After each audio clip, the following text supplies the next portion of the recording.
Hello అందరికీ welcome back to our channel recipe with Usha. ఈరోజైతే 5 నిమిషాల్లో స్వీట్ రెసిపీని చేసి చూపించబోతున్నాను. ఈ స్వీటు నోట్లో వేసుకుంటే ఇలా కరిగిపోతుంది. అంత బాగుంటుందండి ఈ స్వీటు. ఈ స్వీటు మీరు ఎప్పుడైనా ఇలా ట్రై చేశారా? ఆలస్యం లేకుండా వీడియోలోకి అయితే వెళ్ళిపోదాము. వీటికి కావాల్సిన పదార్థాలు: పచ్చి కొబ్బరి, నెయ్యి, డ్రై ఫ్రూట్స్, పాలు, యాలకుల పొడి, బెల్లం, సూజీ రవ్వ అంటే బొంబాయి రవ్వ, మనం ఉప్మా వేసుకుంటాం కదా ఆ రవ్వ. ఇప్పుడు ఈ స్వీట్ ఎలా తయారు చేసుకోవాలో చూపిస్తాను. కొబ్బరిని అయితే ఇలా ముక్కలుగా చేసుకున్నాం కదా కొబ్బరి చిప్పని. ఇప్పుడైతే ఈ ఒక్క పొడి కలర్లో ఉన్నదాన్ని ఇలా పైన తొక్కంతా తీసేసుకోవాలి.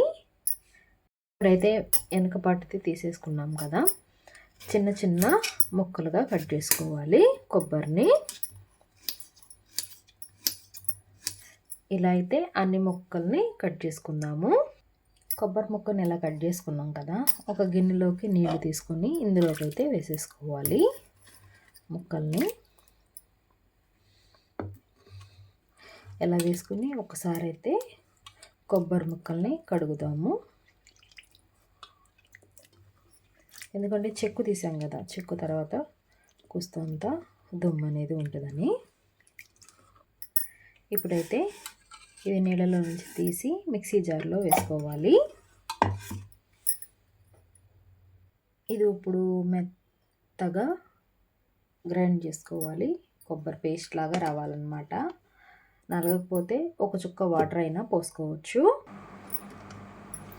ఇదిగో చూడండి ఎంత చక్కగా నలిగిందో. నేనైతే నీళ్ళు అయితే పోయలేదు, నీళ్ళు పోయకుండానే నలిగిపోయింది. ఇదైతే పక్క సైడ్కి పెట్టేసుకున్నాము. ఇప్పుడైతే స్టవ్ వెలిగించుకొని ఒక కడాయి పెట్టుకొని అందులోకి 1 టేబుల్ స్పూన్ నెయ్యి అయితే వేసుకుందాము. ఇందులోకి ముందుగా బాదం పప్పులు అయితే వేసుకోవాలి. బాదం పప్పులు వేసుకొని కాస్త కలర్ వచ్చేంత వరకు ఫ్రై చేసుకోవాలి. ఇప్పుడు అవి కాస్త కలర్ వచ్చినాయి కదా, జీడిపప్పులు అయితే వేసుకుందాము. ఇవి కూడా దోరగా ఫ్రై అయ్యేంత వరకు ఫ్రై చేసుకోవాలి. ఇందులో ఇప్పుడు కిస్మిస్లు కూడా వేసేసుకున్నాము. ఇవి కాస్త పొంగితే సరిపోతుంది కిస్మిస్లు. ఇప్పుడు ఇలా ఫ్రై అయిపోయినాయి కదా, గిన్నెలోకి అయితే తీసేసుకుందాము.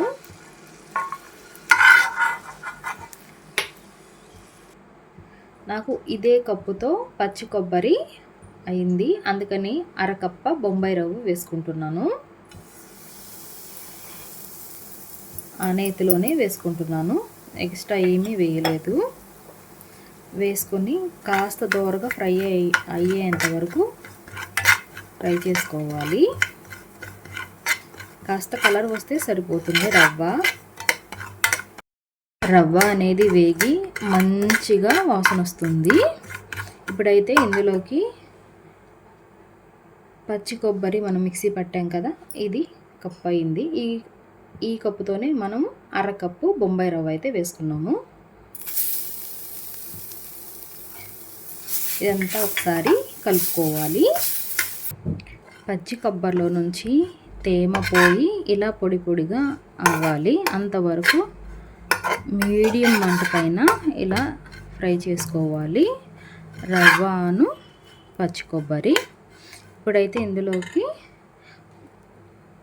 1/4 కప్పు బెల్లం అయితే సరిపోతుంది. నేనైతే కప్పు బెల్లాన్ని అయితే వేసుకుంటున్నాను. స్వీట్ తినేవాళ్ళు కప్పు వేసుకోవచ్చు, స్వీట్ తక్కువ తినేళ్ళు 1/4 కప్పు అయితే వేసుకోవచ్చు. వేసుకొని ఒకసారి ఇలా కలుపుకోవాలి. చూడండి బెల్లం మొత్తం కరిగిపోయింది కదా. ఇప్పుడు ఇందులోకి ఏ కప్పుతో కొలుచుకున్నామో అదే కప్పుతో పాలైతే పోసుకున్నాం. పచ్చి కొబ్బరి, బెల్లం తీసుకున్నాం కదా, అదే కప్పుతో పాలు, అరకప్పు వరకు వాటర్ అయితే పోసుకోవాలి. పోసుకుని ఇదంతా ఒకసారి కలుపుకోవాలి. ఇప్పుడు ఇందులోకి యాలకుల పొడి అయితే వేసుకోవాలి. యాలకుల పొడి వేసుకొని 1 టేబుల్ స్పూన్ నెయ్యి అయితే వేసుకుందాము. వేసుకుని ఒకసారి అయితే ఇలా కలుపుకోవాలి.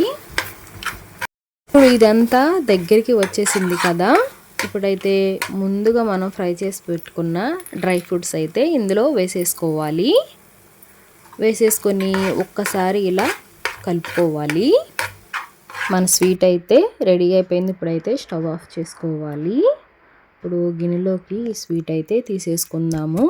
మీరు ఎప్పుడైనా ఇలా 5 నిమిషాల్లో ఈ స్వీట్ రెసిపీని చేశారా?